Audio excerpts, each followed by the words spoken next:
छठ व्रत कथा। कार्तिक मास की अमावस्या को दिवाली मनाने के 6 दिन बाद कार्तिक शुक्ल को मनाए जाने के कारण इसे छठ कहा जाता है। ये 4 दिनों का त्योहार है। इसमें साफ सफाई का खास ध्यान रखा जाता है। इस त्योहार में गलती की कोई जगह नहीं होती। इस पर्व को करने के नियम इतने कठिन हैं, इस वजह से ही इसे महापर्व और महाव्रत के नाम से जाना जाता है। मान्यता है कि छठ देवी सूर्य देव की बहन है और इन्हीं को प्रसन्न करने के लिए जीवन के महत्वपूर्ण अवयवों में सूर्य व जल की महत्वता को मानते हुए उन्हें साक्षी मानकर भगवान सूर्य की आराधना तथा उनका धन्यवाद करते हुए माँ गंगा, यमुना या किसी भी पवित्र नदी, पोखर, तालाब के किनारे ये पूजा की जाती है। छठ माता बच्चों की रक्षा करने वाली देवी हैं। इस व्रत को करने से संतान को लंबी आयु का वरदान मिलता है। मार्कंडेय पुराण में इस बात का उल्लेख है कि सृष्टि की अधिष्ठात्री पवित्र देवी ने अपने आप को 6 भागों में विभाजित किया है।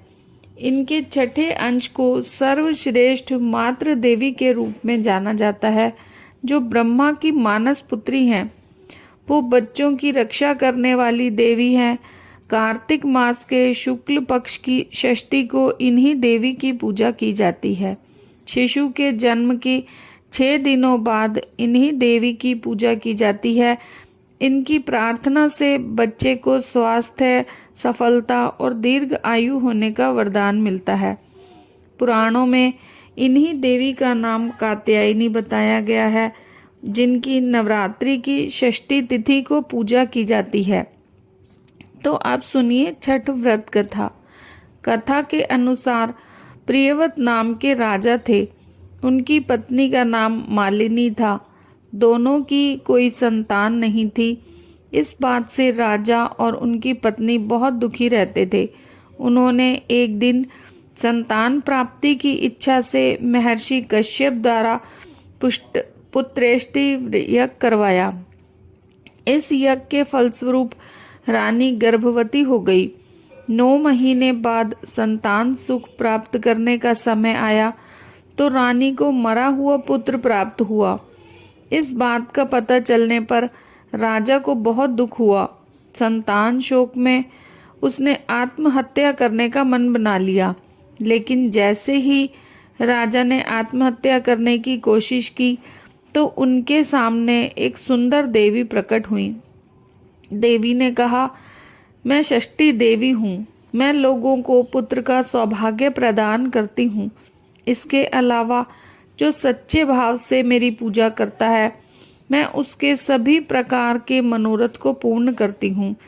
यदि तुम मेरी पूजा करोगे तो मैं तुम्हें पुत्र रत्न प्रदान करूँगी। देवी की बातों से प्रभावित होकर राजा ने उनकी आज्ञा का पालन किया। राजा और उनकी पत्नी ने कार्तिक शुक्ल की षष्ठी तिथि के दिन षष्ठी देवी को पूरे विधि विधान से पूजा की। इस पूजा के फलस्वरूप उन्हें एक सुंदर पुत्र की प्राप्ति हुई। तभी से छठ का पावन पर्व मनाया जाने लगा।